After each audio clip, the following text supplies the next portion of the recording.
On the 20 slides shown below, I present the original photographs of the Second World War from the German archive, which are in my collection. These photos are from my collection department, Wehrmacht on the Eastern and Western Fronts. If you like it, subscribe to my YouTube, like it, so you don't miss the new weekly presentations. If you would like to order 5 inches by 7 inches copies of these photos from the original, you can specify which photos you would like to receive. Laboratory quality. Enjoy your viewing.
The 5 cm Leicester Granatwerfer 36 was a light mortar used by Nazi Germany during World War II. The mortar's development was started in 1934 by Rheinmetall Borsig AG and it was adopted for service in 1936.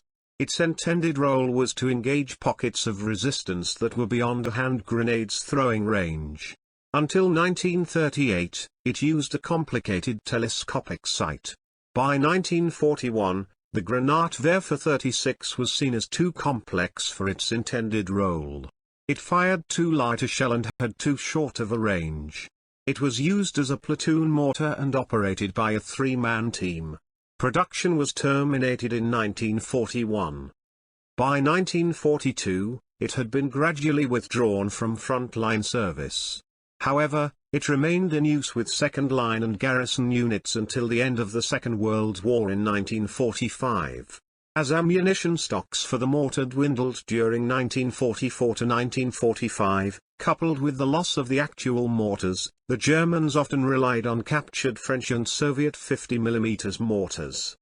The 50 mm continued to be popular for the remainder of the war, simply because it was easily transported by 2 men, and provided infantry with hitting power and a range capability greater than any other weapon readily available at the squad or section level. A total of 22,112,000 rounds of ammunition were produced for the weapon from 1939 to 1943.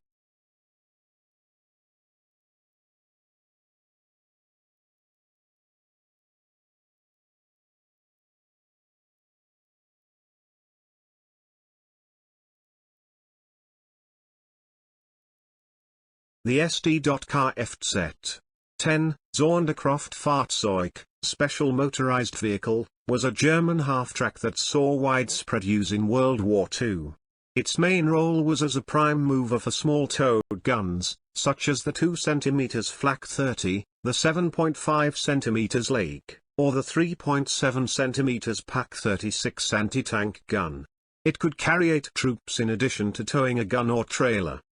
The basic engineering for all the German half-tracks was developed during the Weimar era by the Reichswehr's military automotive department, but final design and testing was farmed out to commercial firms with the understanding that production would be shared with multiple companies. DMAG was chosen to develop the smallest of the German half-tracks and spent the years between 1934 and 1938 perfecting the design through a series of prototypes. The chassis formed the basis for the SD.Kfz 250 light armored personnel carrier. Approximately 14,000 were produced between 1938 and 1945, making it one of the most widely produced German tactical vehicles of the war. It participated in the invasion of Poland, the Battle of France, the Balkans campaign, and fought on both the Western Front and the Eastern Front, in North Africa and in Italy.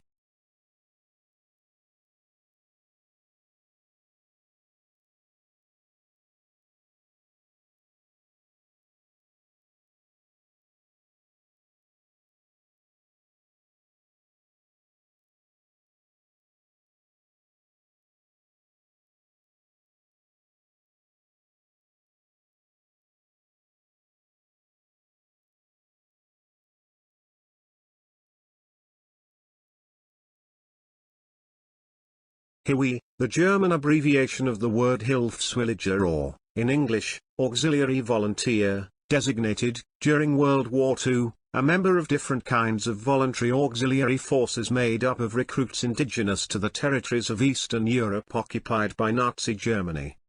Adolf Hitler reluctantly agreed to allow recruitment of Soviet citizens in the rear areas during Operation Barbarossa. In a short period of time, many of them were moved to combat units.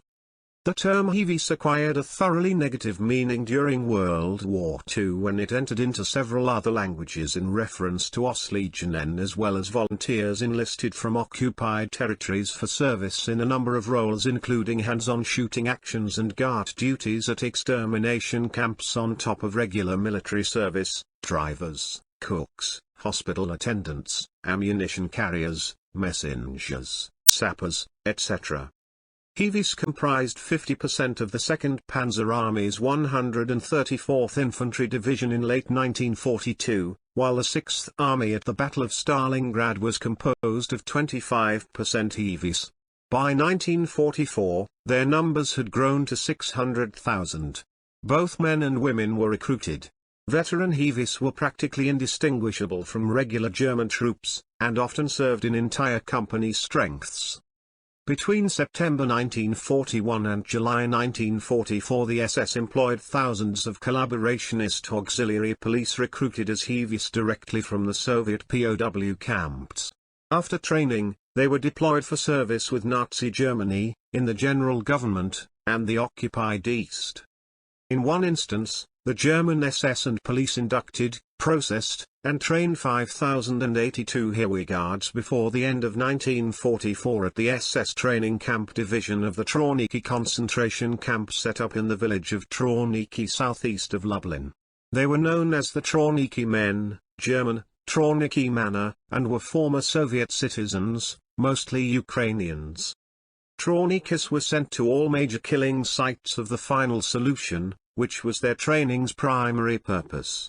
They took an active role in the executions of Jews at Belzec, Sobibor, Treblinka II, Warsaw, 3 times, Częstochowa, Lublin, Lvov, Radom, Kraków, Białystok, twice, Majdanek as well as Auschwitz, and Trauniki itself.